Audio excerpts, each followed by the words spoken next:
The series. First, let's talk about the fundamental things. Yes, this is not made by Wesley Snipes. Wesley Snipes is not the only Blade already existing. Is this guy as good as Wesley Snipes? No, obviously not. So, Wesley Snipes had his stakes, sure, but he has the charisma, especially in the Blade movies. But after 3-4 episodes, and let's mention that on YouTube it's 13 episodes, so the pilot can be found in 2 parts, even though it was originally one feature-length pilot. 1.5 hour. The episodes are circa 40 minutes, 45. You get used to the guy. I mean, the show still will look for first blink like something made for the Sci-Fi Channel, but it has enough going around and with decent enough attention that it's punching above its weight. It could have been really just a cash grab, but it manages to be something worth watching if you are just looking for a comfort series. You won't get movie action, but you will get some action, and there are actually some elements that are more decent in this show than were in the movies, and that leads to some important world building, like Blade is, wearing all these bulletproof vest and that kind of stuff. And it seems that all the bullets and that spreads and that kind of stuff is just, he has a very good Kevlar, so it's just bouncing off him. Here, he gets hurt. Not a lot, but some of the bullets go through the Kevlar. And there is even a scene where he's fighting some head vampire in melee, so it's not bullets. And the guy has a fire poker, and it goes through Blade. So here, Blade is not just some superhero who never gets hurt, but actually is a vampire. So this series emphasizes more Blade's vampire side than the movies. So Blade gets hurt, but says, I am a vampire, I will regenerate. So gets over the pain and goes back fighting. And so the poker, has that hook at the end. The scene actually uses that. He gets impaled, he runs back to the wall. This is a USA building, so it's plywood. It gets stuck. Using the hook, he makes it firm, and he crawls off the pry bar. So the poker, that's a great stuff, even though the CGI they used is kind of flimsy. Still, the idea and even most of the executions, perfectly fine. And it's a welcome addition. Now, this thing seems to play in the USA, but I remember at the beginning there was this Moscow title. So I don't see a major collapse of the vampire society like would be after Trinity. So I place this series between, and there is no whisker. So I place this series between the first and the second movie, and it's fine. Of course, the vampires again working on some solution to make themselves immune, and there is a hostility between the pure bloods and the infected, and the vampires are doing all these experiments, and a lot of vampires are dying because of that. And someone figured out that the dust of the vampires is good for drugs. That element could have been used for something because it's thought that you can use it to gain vampire powers, speed and strength and some of the resistances to pain and damages. But it's not very integrated to the shows, and it even turns out that that's a separate business from, well, so the series has some ideas that got poorly executed, but just the ideas are nice to carry the show on their shoulders, and there are enough of those that makes the show at least as interesting as something like Knight Rider in the 90s was. Not season 2, season 2 was crap, and you know what I mean.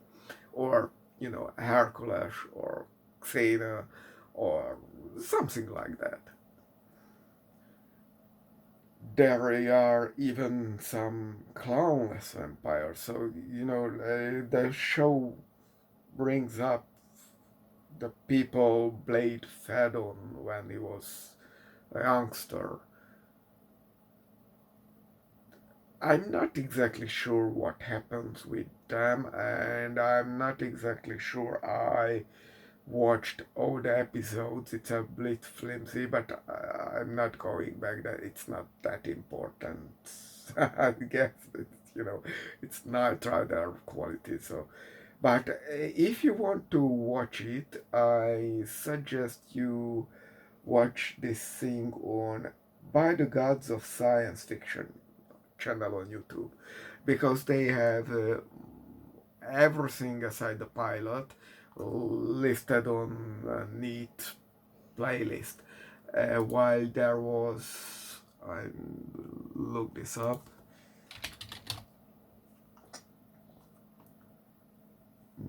Blade, yeah, this one. The first result on the search was the channel Millennium plus sign TV. I mean Millennium plus sign TV.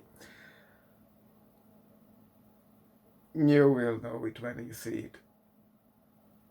They only have like episode 2, which they call episode 3, up to episode 9, I guess episode 8, on the IMDb list, but I think they have the show in a different order than the other channel has.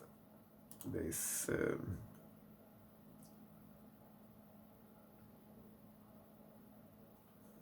second, By the Gods of Science Fiction. So yeah, your guess is as good as mine, but I don't feel unfulfilled. It's fine.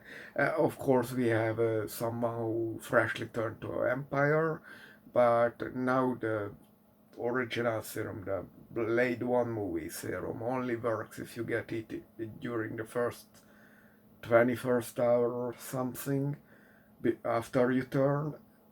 But I'm not exactly sure.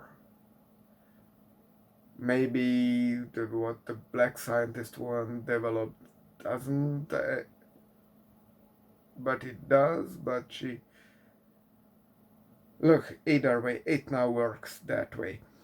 Uh, but it doesn't turn. But they get it to a woman who freshly turned, but past the necessary time, so she remains a vampire, but she can, using blade serum, not feed on blood. She has her own arc, and she has some cancerous mother, and tries to convert her into a vampire as there is no other cure, and she's dying, yada yada yada, and she's old anyway. You guess what happens there. But again, this is something that's that's happening in the show. It adds new elements, and it's not just blade whacking vampires on the techno music.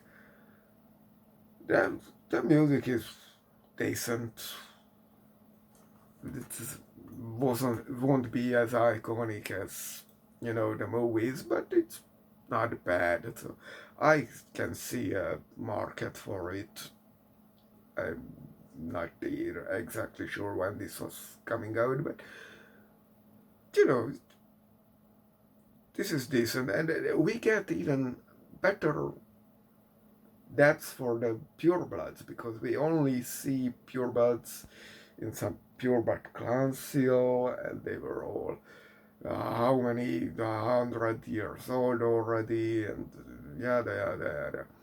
Now we have here a pureblood who is like 200 years old, but is still like 10 years old by human standards, and she is 200 years old. So you actually get what's the core conflict between infected and the pureblood. There is a real difference between the two. Not just, you only existed during the night and the others still seeing the sun. So what I'm saying, it takes some time to get used to the quality of this, and there is another actor than Wesley Snipes, sure,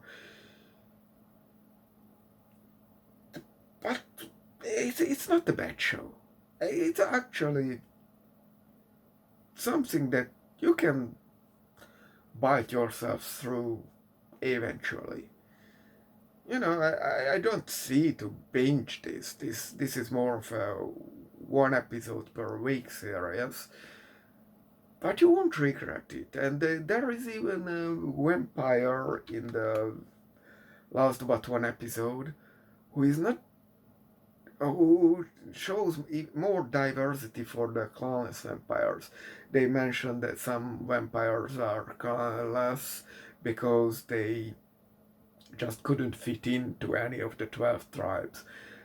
So they make their own mini tribe or just exist independently. And the tribes are more, you can move around if you are a vampire, actually. But in the last but one episode, we get a religious vampire who is really fanatically Christian and considers himself, because he's getting, you can't kill me, he gets healed just like Jesus and all that kind of stuff.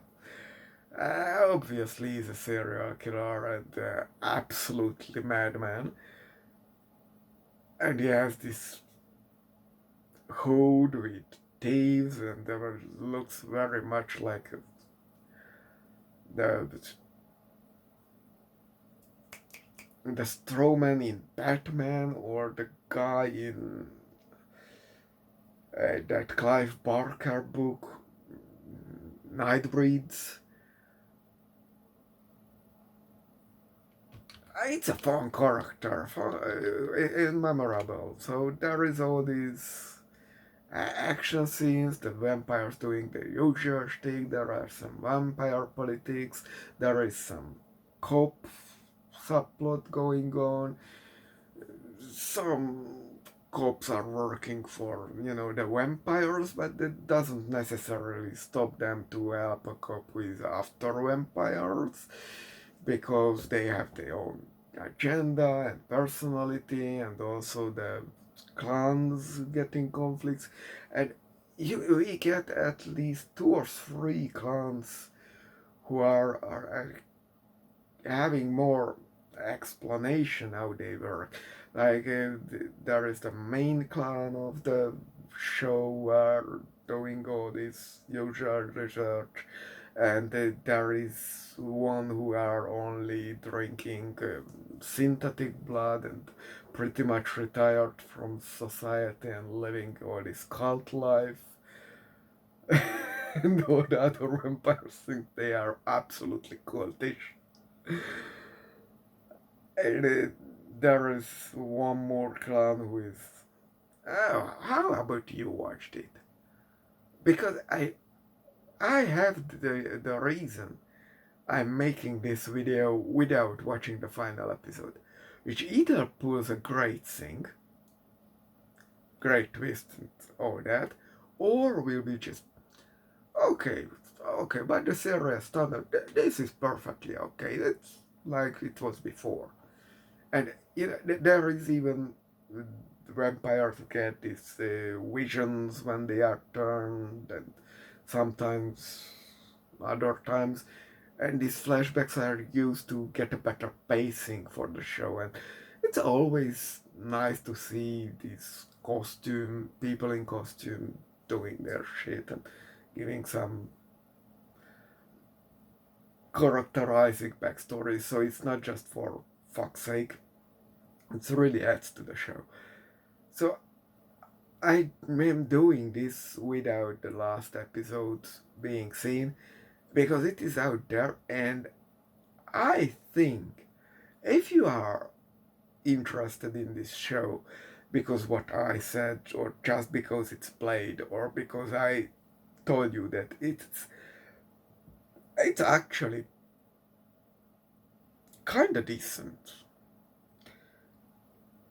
and you want to watch it because the MCU or something or another, I want you to have something to look forward what you can discover for yourself. I will watch the last episode, but I don't want to know, so I can't spoiler it for you. I want it that way because this show deserves to be found for real Blade fans or something like that.